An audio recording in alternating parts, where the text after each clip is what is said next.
Aircraft engineers के एहतजाज की वजह से कौमी एयरलाइन का फ्लाइट ऑपरेशन मुतासर। तर्जुमान एयरलाइन के मुताबिक इंतजामिया ने कुछ परवाजें मुतबादिल ज़राए से रवाना कर दी, दीगर परवाजों को भी रवाना किया जा रहा है।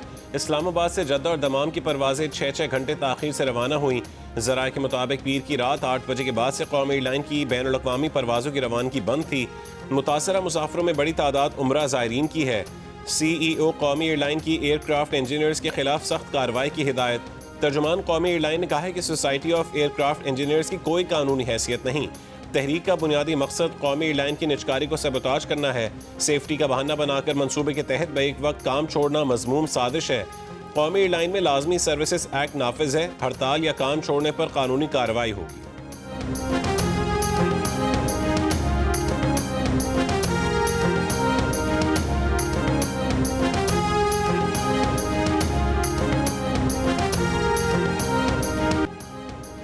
कराची के निश्ते रोड पर डंपर की टक्कर से नौजवान जाम बहक, एहलिया जख्मी। मुश्तल अफराद ने डंपर को आग लगा दी। फरार होने वाले डंपर ड्राइवर को गिरफ्तार कर लिया गया। डंपर एसोसिएशन के रहनुमा लियाकत महसूद मुसल्लह गार्ड के हमरा वाक़ई की जगह पहुंच गए। अवाम का एहतजाज। लियाकत महसूद के गार्ड ने जाते हुए सरेआम फायरिंग कर दी और फरार हो गया। मुश्तल अफराद ने हादसे का सबब बनने वाले डंपर को दोबारा आग लगा दी। लियाकत महसूद ने कहा है कि उन पर कातिलाना हमला किया गया। एहतजाजन नेशनल हाईवे बंद करेंगे। गवर्नर सिंध का सरेआम असलहे की नुमाइश और फायरिंग का नोटिस। कहा कि शहरियों पर बंदूक तानना किसी सूरत काबिल कबूल नहीं। IG सिंध वाक़े का नोटिस लें, मुलजिम के खिलाफ कानूनी कार्रवाई करें। गवर्नर सिंध का जाँ बहक शख्स के लवाहिकीन से इज़हार ताज़ियत।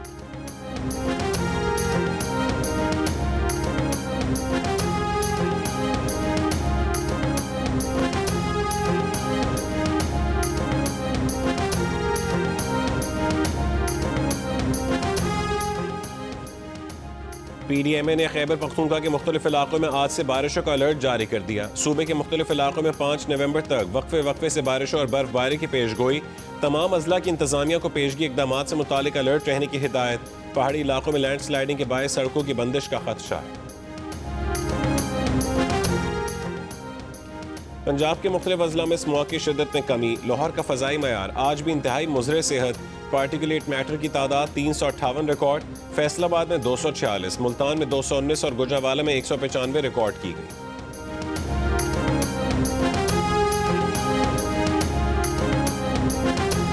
फैसलाबाद के इकबाल स्टेडियम में आज पाकिस्तान और जनूबी अफ्रीका की टीमें पहले वनडे में आमने सामने होंगी। शाहीन आफरीदी पहली बार वनडे क्रिकेट में कौमी टीम की कप्तानी करेंगे। मैच से कबल दोनों टीमों की भरपूर प्रैक्टिस। फैसलाबाद में 17 साल बाद इंटरनेशनल क्रिकेट बहाल हुई है। आखिरी इंटरनेशनल मैच 2008 में पाकिस्तान और बांग्लादेश के दरमियान खेला गया था।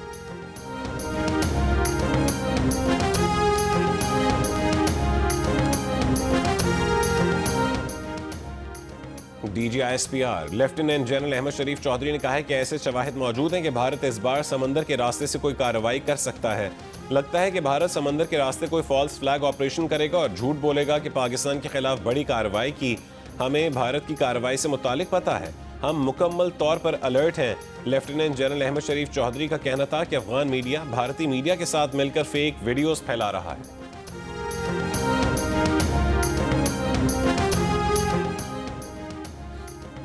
DGISPR ने कहा है कि पाकिस्तान ने अमेरिका को अफगानिस्तान पर हमले के लिए अपनी सरजमीन के इस्तेमाल की इजाज़त नहीं दी।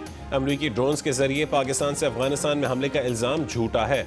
न हमारा अमेरिका के साथ ऐसा कोई मुआहदा है कि अमेरिका पाकिस्तान से ड्रोन के जरिए अफगानिस्तान में कार्रवाई करे। पेशावर में सहाफ़ियों से गुफ्तगू में DGISPR लेफ्टिनेंट जनरल अहमद शरीफ चौधरी ने कहा कि सालिसों की दरख्वास्त पर अफगान तालिबान के साथ मुज़ाकरात जारी हैं, वरना हम दूसरे तरीके से भी हल कर सकते हैं। दोहा और इस्तांबुल में एक निकाती एजेंडे पर बात हुई और वो था अफगानिस्तान से सरहद पार दहशतगर्दी का खात्मा। पाकिस्तान में अफगानिस्तान से होने वाली दहशतगर्दी में अफगान फौज के सिपाही भी मुलव्विस हैं।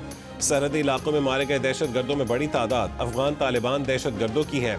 इंटेलिजेंस बेस्ड ऑपरेशंस में 1667 खारजी दहशतगर्द मारे गए, जिनमें 128 अफगान तालिबान दहशतगर्द थे।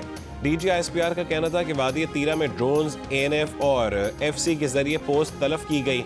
एक सवाल पर DGISPR ने कहा है कि सुहेल आफरीदी खैबर पख्तूनख्वा के चीफ मिनिस्टर हैं, वो बस इतना ही कहेंगे। दो पब्लिक सर्वेंट हैं, किसी पर इल्ज़ाम नहीं लगा सकते। KP में गवर्नर राज की खबरें तखय्युलाती हैं। अगर ऐसा कोई फैसला हुआ तो हुकूमत का दायरा इख्तियार है।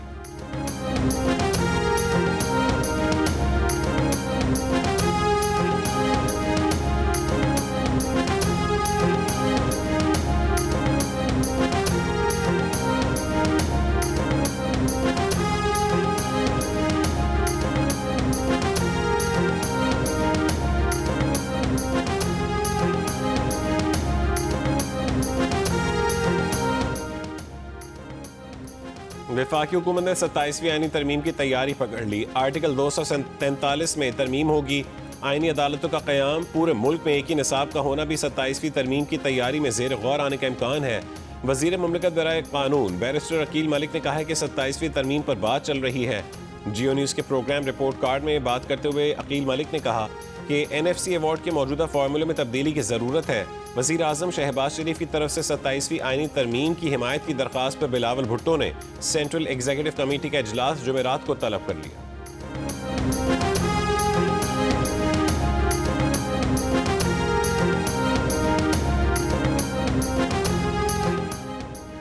तहरीक इंसाफ के रहनुमा असद कैसर ने कहा है कि 27वीं आईनी तरमीम से अदलिया का किरदार मुकम्मल ख़त्म किया जा रहा है। अगर पीपल्स पार्टी 27वीं तरमीम के खिलाफ खड़ी हो तो हम उनसे बातचीत के लिए तैयार हैं। आइन की बहाली, NFC अवार्ड पर बिलावल भुट्टो से भी बात करने को तैयार हैं। सेनेटर अली जफर ने प्रोग्राम कैपिटल टॉक में गुफ्तगू करते हुए कहा है कि 27वीं तरमीम में सदारती अख्तियारात और NFC को छेड़ा जा रहा है। पीपल्स पार्टी 18वीं तरमीम को ट्रॉफी समझती रही है। देखना चाहते हैं कि 27वीं तरमीम पर पीपल्स पार्टी क्या पोजीशन लेती है। सेनेटर फैसल वावडा ने कहा है कि 27वीं आईनी तरमीम आसानी से पास हो जाएगी।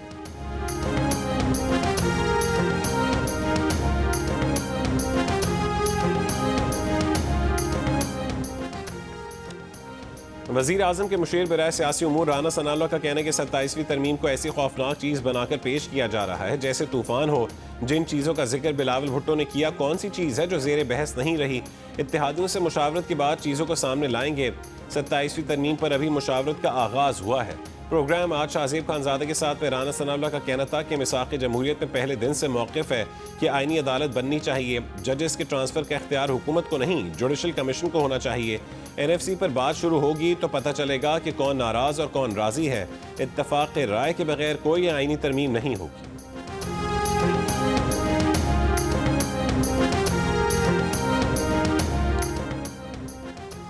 सदर मुमलिकत आसिफ अली जरदारी 3 रोज़ा सरकारी दौरे पर कतर पहुँच गए। सदर आसिफ अली जरदारी आलमी समाजी तरक्याती कॉन्फ्रेंस में शिरकत करेंगे। पाकिस्तान के समाजी तरक्की और जामे मुआशी नमू के इक़दाम पर रोशनी डालेंगे। सदर गुर्बत के खात्मे, सेहत, तालीम और पायदार तरक्की में पाकिस्तान की कामयाबियाँ उजागर करेंगे। सदर दौरे के दौरान मुख्तलिफ आलमी और इलाकाई रहनुमाओं और बैरून अक़वामी तंजीमों से भी मुलाकातें करेंगे।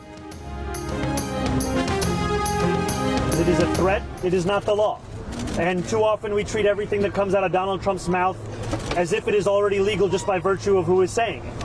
And it is time to finally stand up to the bullies that make these threats, not to become the bullies ourselves. The best way to respond to Donald Trump and to defeat these kinds of threats is to actually stand up and fight back.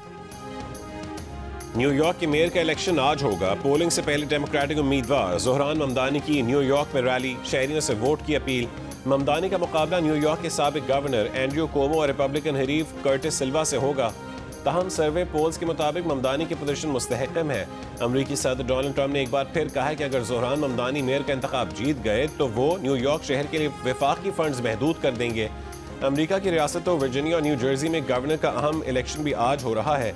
Virginia की lieutenant governor का election लड़ने वाली गजाला हाशमी के शौहर अजहर का ताल्लुक कराची से है, जबकि कैलिफोर्निया में कांग्रेस की हल्का बंदियों से मुतालिक प्रोपोजिशन 50 के लिए वोट डाले जाएंगे।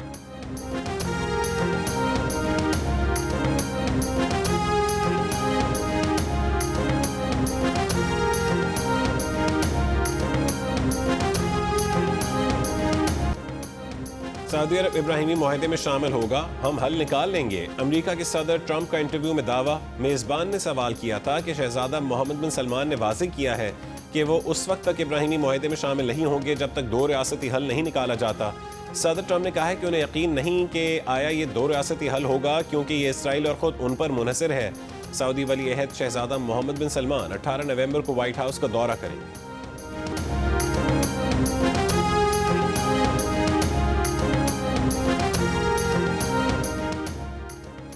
मुस्लिम वज़रा ख़ारजा ने गज़ा का नज़्म व नस्क फ़लस्तीनियों के हाथ में देने का मुतालबा कर दिया। गज़ा की सूरत हाल पर इस्तांबुल में हुए आला सतह के इजलास का मुश्तरका एलामिया जारी। एलामिया में कहा गया कि गज़ा के सियासी इंतज़ामी निज़ाम बैरूनी क़ुव्वत के बजाय मुकामी फ़लस्तीनी अथॉरिटी के पास होना चाहिए। फ़लस्तीनी अवाम के हक़ खुद इरादियत और कौमी नुमाइंदगी को तस्लीम किए बगैर ख़ित्ते में पायदार अमन मुमकिन नहीं है। इसराइली फ़ौरी तौर पर जंगबंदी की मुकम्मल पासदारी करे। इंसानी इमदाद की राह में हायल तमाम रुकावटें ख़त्म की जाएं। कम से कम 600 इमदादी ट्रक और 50 ईंधन बरदार गाड़ियाँ गजा में बिला तातुल दाखिल की जाएं। मुस्लिम वज़रा ख़ारजा के मुश्तरका एलामिया में यह भी कहा गया कि गजा में एक गैर जानिबदार फोर्स तश्कील दी जाए जो अमन की निगरानी और इंसानी इमदाद के तहफ़्फ़ुज़ को यकीनी बनाए। इसराइली फ़ौज की जानिब से जंगबंदी के बाद भी हमले जारी हैं। जंगबंदी के बाद इसराइली हमलों में अब तक तकरीबन 250 फ़लस्तीनी शहीद किए जा चुके। इससे कबल मीडिया ब्रीफिंग में मेज़बान तुर्क वज़ीर ख़ारजा का कहना था कि हमास गजा पट्टी का इंतज़ाम फ़लस्तीनी कमेटी के हवाले करने पर तैयार है।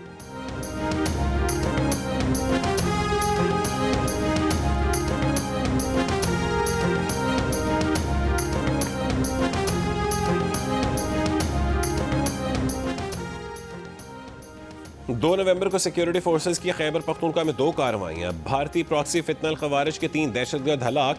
ISPR के मुताबिक मारा गया एक खारजी कासिम अफगान बॉर्डर पुलिस का फ़आल एहलकार था। टांक में मारा गया इकरामुद्दीन उर्फ अबू दजाना भी अफगान दहशतगर्द था। पाकिस्तान अबूरी अफगान हुकूमत से मुतालबा करता रहा है कि मौसर बॉर्डर मैनेजमेंट यकीनी बनाई जाए। जनूबी वजीरिस्तान के आजम वर्सक पुलिस स्टेशन पर हमला। DPO के मुताबिक पुलिस की जवाबी कार्रवाई पर हमलावर फरार हो गए। करक में मद की इलाके में पुलिस और दहशतगर्दों में फायरिंग का तबादला। एक दहशतगर्द हलाक, असलहा बरामद। खैबर पख्तूनख्वा असेंबली की पार्लिमानी सिक्योरिटी कमेटी का इजलास। IG पुलिस और चीफ सेक्रेटरी ने ब्रीफिंग दी। वजीर कानून के पी आफ्ताब आलम ने कहा है कि इजलास इन कैमरा हुआ जिसके बायस बहुत कुछ नहीं कह सकते। सिक्योरिटी कमेटी के इजलास के बाद तवक्को है कि ऑपोजिशन हमारे साथ होगी। पार्लिमानी सिक्योरिटी कमेटी के मजीद इजलास भी होंगे। इजलासों के बाद TORs बनाए जाएंगे।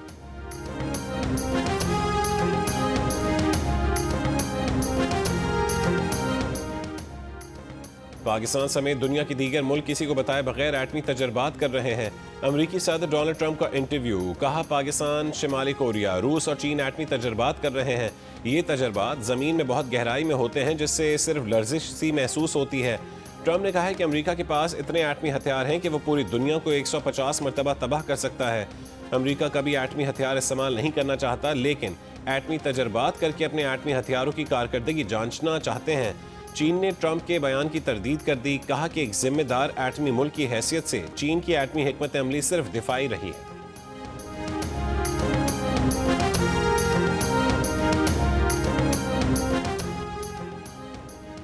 वज़ीर ख़ारजा इसहाक़ डार की तुर्क हम मनसब से मुलाकात। गजा पर वजारती इजलास के इनेकाद को सराहा। दोनों रहनुमाओं ने गजा अमन मुआहदे पर मुकम्मल अमल दरामद को नागुज़ीर करार दिया।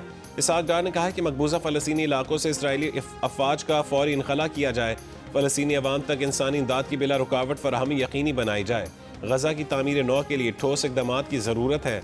दोनों वज़रा ख़ारजा का इलाकाई और आलमी अहमियत के उमूर पर भी तबादला ख़याल।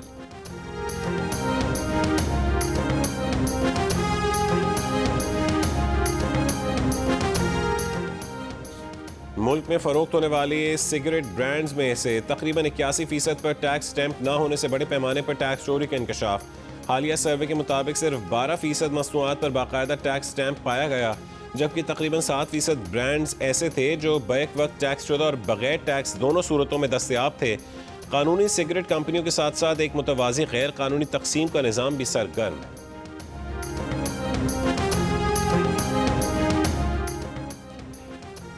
FBI ने कहा है कि टैक्स दहिंदगान की हैसियत का तयन 2024 में जमा करवाए गोशवारों की बुनियाद पर किया जाएगा। मुकर्ररा वक्त के अंदर तौसी की दरख्वास्त करने वालों को एक्टिव टैक्स दहिंदगान की फहरिस्त से नहीं निकाला गया।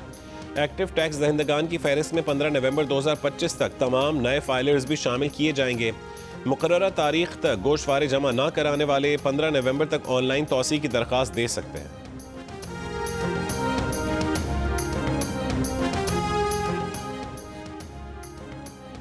हैदराबाद में 24 घंटों के दौरान डेंगू के मजीद 570 मरीज रिपोर्ट। शहर में 2 महीने के दौरान घरों में डेंगू से जाँ बहक अफराद की तादाद 26 हो गई।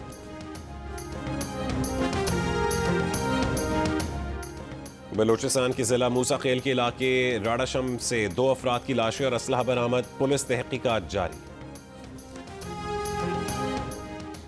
सिख मजहब के बानी बाबा गुरु नानक के 556वें जन्मदिन की तकरीबात जन्म स्थान ननकाना साहब में जारी।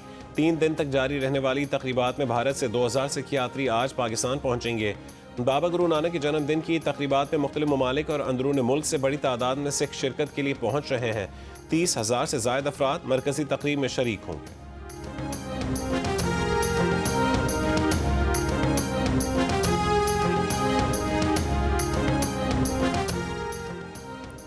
इस साल के लिए MBBS और BDS के पासिंग मार्क्स एक बार फिर 50% कर दिए गए। Pakistan medical and dental council ने 65% पासिंग मार्क्स का नोटिफिकेशन वापस ले लिया। MBBS और BDS के लिए 85% हाजिरी की शर्त भी खत्म, 75% हाजिरी की शर्त बहाल कर दी गई।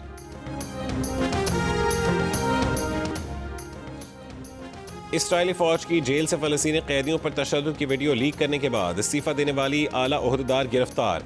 Major general Yifat Tomer Yerushalmi military advocate general थीं।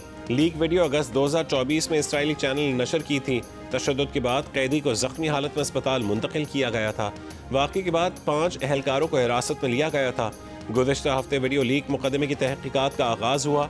इंक्वायरी के दौरान जनरल तोमर को जबरी रुखसत पर भेज दिया गया था, जिसके बाद तोमर ने इस्तीफ़ा दे दिया था, जिसके बाद उनकी गुमशुदगी, फिर बाजियाबी और अब गिरफ्तारी के ऐलानात सामने आए हैं।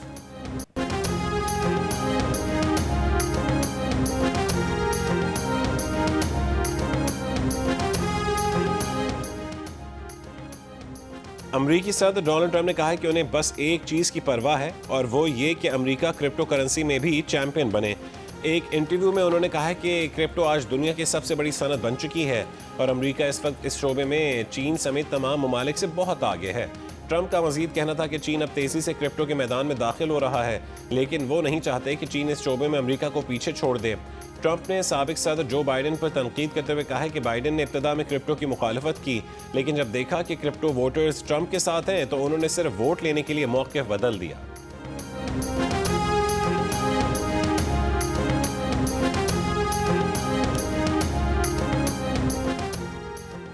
बरतानिया में पनाह की दरखास्तों में रिकॉर्ड इजाफा। मीडिया रिपोर्ट्स के मुताबिक फ्रांस और जर्मनी में पनाह की दरखास्तों में नुमाया कमी आई। तारकीन वतन की बड़ी तादाद इंग्लिश चैनल के रास्ते बरतानिया पहुंच रही है।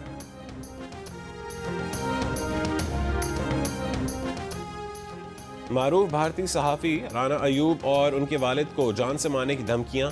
मीडिया रिपोर्ट्स के मुताबिक बैनुल अक़वामी नंबर से वीडियो और फ़ोन कॉल्स के जरिए धमकियों में मुलजिम ने मुतालबा किया कि राना अयूब 1984 के सिख फसादात पर कॉलम लिखें वरना अंजाम भुगतें। कमेटी टू प्रोटेक्ट जर्नलिस्ट का भारतीय हुकाम से राना अयूब और उनके ख़ानदान का तहफ़्फ़ुज़ फ़ौर यकीनी बनाने का मुतालबा। कहा कि सहाफ़ियों के खिलाफ तशद्दुद और खौफ की फ़ज़ा नाकाबिल कबूल है। भारतीय हुकूमत ज़िम्मेदार अनासर की फ़ौरी शनाख्त और गिरफ्तारी को यकीनी बनाए।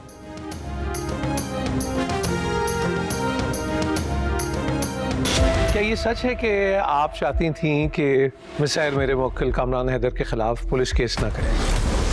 जी, ये बात सच है।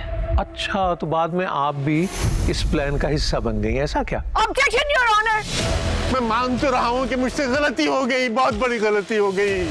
साथ कुछ भी हो जाए तुमने गुस्सा नहीं करना। जियो न्यूज़ के सीनियर एंकर पर्सन और मारूफ तज्जियाकार शाहजेब खानजादा के जियो टीवी के नाज़रीन के लिए लिखी गई पहली कहानी मुआशरे के छुपते हुए जुर्म का पर्दा चाक करती नजर आ रही है। रेप का शिकार सहर क्या उलझनों से खुद को निकाल पाएगी? देखिए केस नंबर 9 की आने वाली एक साथ बुध और जुमेरात की रात 8 बजे सिर्फ जियो टीवी पर। जियो जंग के इश्तराक से आर्ट्स काउंसिल में वर्ल्ड कल्चर फेस्टिवल का चौथा रोज। फ्रांस के थिएटर ग्रुप और बांग्लादेश की ज्वेलरी और टेक्सटाइल डिजाइन्स ने प्रेजेंटेशन दी। मुख्तलिफ मुकालमे और फिल्म स्क्रीनिंग्स के सेशंस भी हुए। सदर आर्ट्स काउंसिल अहमद शाह ने कहा है कि इवेंट में 100 फिल्में दिखाई जा रही हैं। दुनिया के मारूफ आर्टिस्टों का काम शोकेस कर रहे हैं। आगा खान म्यूजिक अवार्ड 2025 में उस्ताद नसीरुद्दीन सामी के नाम एजाज पेट्रन्स अवार्ड से नवाजा जाएगा। उस्ताद सामी को ख्याल गायकी के कदीम सूफी सिलसिले को जिंदा रखने पर आलमी सतह पर खैराज तहसीन। सामी खानदान की मौसीकी ने पाकिस्तान की क्लासिकी रिवायत को आलमी सतह पर रोशनास कराया। आगा खान म्यूजिक अवार्ड्स की तकरीब लंदन में 20 से 23 नवंबर तक मुनक़िद होगी। पाकिस्तान के सामी खानदान और भारत के वारसी बरादरान को ये अवार्ड 21 नवंबर को दिया जाएगा।